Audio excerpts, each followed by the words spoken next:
Hi, ಇವತ್ತು ನಾವು ಪೂರಿಗೆ ಸಾಗು ಮಾಡೋದು ನೋಡೋಣ. ಅದಕ್ಕೂ ಮುಂಚೆ ಹೀಟಾಗಿರೋ ಪ್ಯಾನಲ್ಲಿ 2 table spoon oil, 1 table spoon ಜೀರಿಗೆ, ಸಾಸಿವೆ ಮತ್ತು ಕರಿ ಲೀವ್ಸ್ ಹಾಕ್ಕೊಳ್ಳಿ. ಆಮೇಲೆ 3 ಮೀಡಿಯಮ್ ಸೈಜದ್ದು ಉದ್ದದಾಗಿ ಕಟ್ ಮಾಡ್ಕೊಂಡಿರೋ ಆನಿಯನ್ಸ್ ಹಾಕ್ಕೊಂಡಿದ್ದೀನಿ. 5 to 6 ಅಷ್ಟು ಸಣ್ಣದಾಗಿ ಕಟ್ ಮಾಡ್ಕೊಂಡಿರೋ ಮೆಣಸಿನ್ಕಾಯಿ ಹಾಕ್ಕೊಳ್ಳಿ. ಆಮೇಲೆ ಉಪ್ಪು ಎಷ್ಟು ಬೇಕಷ್ಟು ನೋಡಿ ಹಾಕ್ಕೊಳ್ಳಿ. ಆಮೇಲೆ ಒಂದು ದೊಡ್ಡದಾಗಿರೋದು ಪೊಟ್ಯಾಟೊ, ಕ್ಯಾರೆಟ್, 5 to 6 ಬೀನ್ಸ್ ಹಾಕ್ಕೊಂಡು ಸ್ವಲ್ಪ ಚೆನ್ನಾಗಿ ಮಿಕ್ಸ್ ಮಾಡ್ಕೊಳ್ಳಿ.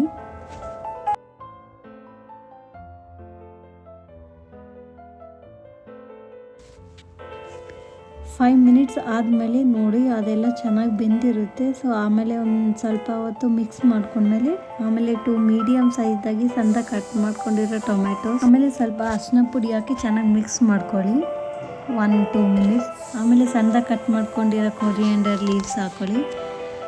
1 ಗ್ಲಾಸ್ ಆಫ್ ವಾಟರ್ ಹಾಕಿ ಅದು ಒಂದು ಸ್ವಲ್ಪ 5 ಮಿನಿಟ್ಸ್ ಬಿಡಿ, ಅದೆಲ್ಲ ಇನ್ನೂ ಚೆನ್ನಾಗಿ ಬೇಯುತ್ತೆ.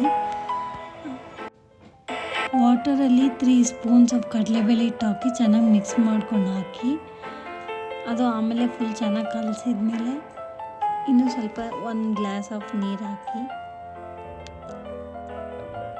ಸ್ವಲ್ಪ ಕೊತ್ತಂಬರಿ ಹಾಕಿ ಲಾಸ್ಟಲ್ಲಿ ಹಾಕೋದ್ರಿಂದ ಸ್ವಲ್ಪ ಸ್ಮೆಲ್ ಚೆನ್ನಾಗಿ ಬರುತ್ತೆ. ಆಮೇಲೆ ನೀರು ಹಾಕ್ಕೊತ ನೋಡಿ ಕಲಿಸ್ಕೊತ ಇರಿ, ಅದೆಲ್ಲ ಕಡಲೆಬೇಳೆ ಹಿಟ್ಟು ಸ್ಮೆಲ್ ಹೋಗೋವರೆಗೂ. ಆಮೇಲೆ 5 ಮಿನಿಟ್ಸ್ ಆದಮೇಲೆ ಈ ಥರ ಕನ್ಸಿಸ್ಟೆನ್ಸಿ ತಿಕ್ಕಾಗಿ ಬರುತ್ತೆ. ಪ್ರಾಸೆಸ್ ಆದಮೇಲೆ ಪೂರಿ, ದೋಸೆ, ಚಪಾತಿ ಜೊತೆಗೆ ಸರ್ವ್ ಮಾಡಿಕೊಂಡು ತಿನ್ಬೋದು. Thanks for watch.